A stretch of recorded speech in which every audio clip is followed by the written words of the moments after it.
तो ये 2 strong reasons हमारे निकल के आ रहे हैं कि क्यों ये ट्रेड एक अच्छा ट्रेड यहाँ पे हमारा बन सकता है। तो अब यूजुअली इस वीडियोज़ में हम अपने 3 या 4 कॉन्फ्लुएंसेस की यहाँ पे बात करते हैं। बट यहाँ पे 2 ही हमें कॉन्फ्लुएंसेस दिख रहे हैं। तो उसका रीज़न ये है मेजरली।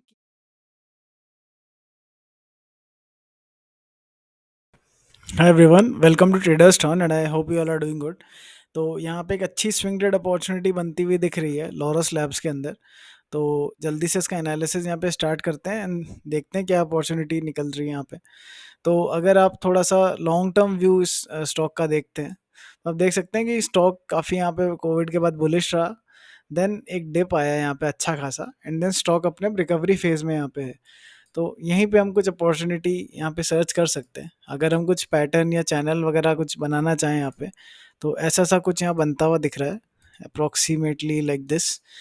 एंड अगर आपको किसी भी चैनल या ट्रेंड लाइन की वैलिडिटी चेक करनी है तो आप ईएमएस के थ्रू यहाँ पे कर सकते हैं। जैसे आप देख सकते हैं कि जो 50 EM है काफ़ी स्ट्रॉन्ग वीकली का माना जाता है। वो हमारे जो बॉटम ट्रेंड लाइन है उसके साथ यहाँ पे कोइंसाइड कर रहा है।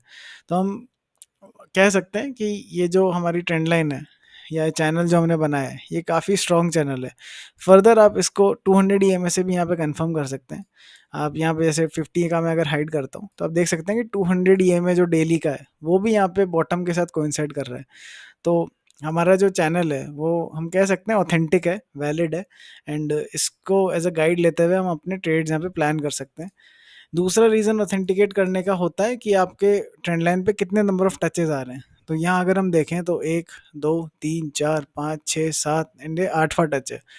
हर टच के बाद यहाँ पे लॉरस लैब्स ऊपर की तरफ शूट किया है। तो मोस्ट लाइकली यहाँ से भी बॉटम ट्रेंड लाइन से स्विंग अप लेके एक ऊपर की तरफ हमारा स्टॉक अपनी जर्नी कंटिन्यू करना चाहिए। अब यहाँ पे कॉन्फ्लुएंसेस की बात कर लेते हैं। तो जिनको नहीं पता, कॉन्फ्लुएंसेस बस रीजंस होते हैं कि आप अपना ट्रेड क्यों प्लान कर रहे हैं, लाइक ये ट्रेड लेने का रीज़न क्या है। तो वो जो रीजंस होते हैं, जाहिर सी बात है जितने ज़्यादा नंबर ऑफ रीजंस होंगे उतना स्ट्रॉन्ग आपका ट्रेड माना जाएगा। तो उन कॉन्फ्लुएंसेस की यहाँ पे बात कर लेते हैं। तो पहला तो आपने देख ही लिया कि नंबर ऑफ टचेस, काफ़ी सारे नंबर ऑफ टचेस यहाँ पे आपको दिख रहे हैं। ये 8वां टच है तो मोस्ट लाइकली यहाँ से स्टॉक हमारा ऊपर जाना चाहिए। दूसरा रीज़न 200 EM है। 200 EM जो डेली का होता है काफ़ी स्ट्रॉन्ग सपोर्ट माना जाता है। यहाँ पे आप देख भी सकते हैं कि स्टॉक जैसे यहाँ पे गिरा 200 EM से थोड़ा नीचे चला गया।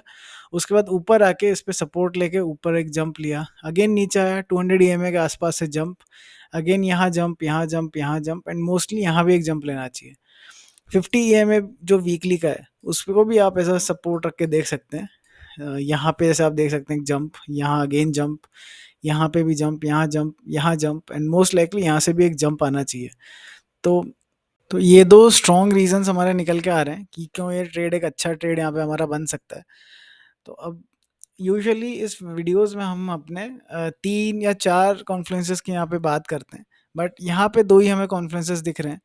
तो उसका रीज़न ये है मेजरली कि यहाँ पे जो मैं एनालिसिस यहाँ पे कर रहा हूँ, this is an early analysis. मतलब अभी तक यहाँ पे कंफर्मेशन नहीं आया है। अगर आप ऐसे ट्रेडर हैं जो कंफर्मेशन का यहाँ पे वेट करते हैं तो यहाँ पे क्या होना चाहिए मोस्ट लाइकली कि स्टॉक ऐसे आया है, थोड़ा सा और ऊपर जाएगा, एक थोड़ा डिप खा के अगेन यहाँ पे ऐसे जाना चाहिए। तो आप देख सकते हैं कि ऐसा कुछ डब्ल्यू फॉर्मेशन यहाँ पे आपको होता हुआ दिख जाएगा, जैसे आपको यहाँ पहले भी दिखा है। जैसे यहाँ एक डब्ल्यू बनता हुआ दिखा है एंड पीछे भी जैसे यहाँ एक डब्ल्यू बनता हुआ दिखा है। तो ऐसा सा कुछ ना कुछ डब्ल्यू यहाँ पे बनना चाहिए एंड उसके बाद हम कहेंगे कि हाँ यहाँ एक कंफर्मेशन हमें मिल गया एंड स्टॉक यहाँ से ऊपर जाना चाहिए। तो अगर आप कंफर्मेशन वाले ट्रेडर हैं तो इस चीज़ के होने का वेट कीजिए। एंड अगर आप मेरे जैसे ट्रेडर हैं जो थोड़ा अर्ली एंट्री पे बिलीव रखते हैं तो आप यहाँ कहीं पे भी एंटर कर सकते हैं अपना स्टॉप लॉस यहाँ रख के। तो यहाँ पे अब ट्रेड लेने के 2 तरीके हमारे बन रहे हैं। एक डायरेक्ट तरीका जो कि अर्ली एंट्री का होता है, जो मैं यूजुअली फॉलो करता हूँ कि मैंने कहीं यहाँ कहीं पे एंटर किया है एंड जो मेरा स्टॉप लॉस है वो यहाँ कहीं पे होगा एंड जो टारगेट्स हैं, फर्स्ट टारगेट तो अप्रॉक्सीमेटली जो मिडिल लाइन है यहाँ कहीं पे हो जाएगा एंड सेकंड टारगेट्स जो होंगे वो अप्रॉक्सीमेटली जो ऑल टाइम हाइज हैं उसके आसपास के कहीं पे होंगे। दूसरा तरीका, अगर आप कंफर्मेशन वाले ट्रेडर हैं कि एक बार स्टॉक हमारा जैसे ही यहाँ पे कुछ डब्लू बनाता हो ऐसा कुछ दिखेगा तो आप फिर अपनी जो एंट्री है वो यहाँ कहीं पे जैसे ही ये डब्लू का नेकलाइन ब्रेक हो जाए यहाँ कहीं पे कर सकते हैं। आपका जो स्टॉप लॉस होगा वो इस स्विंग के नीचे कहीं पे हो जाएगा, एंड जो टारगेट्स होंगे वो आप फिर ये जो ऑल टाइम हाइज हैं उसके आसपास के यहाँ पे रख सकते हैं। तो किस तरह से ट्रेड लेना है वो प्योरली आपका चॉइस है। तो यहाँ पे जो दो पॉसिबिलिटीज बन रही थी वो मैं डिस्कस कर दी है। So this was all for the video. I hope you like it. And if you do like it, then keep supporting and I'll keep bringing more videos like this. So अभी के लिए इतना ही. Thank you.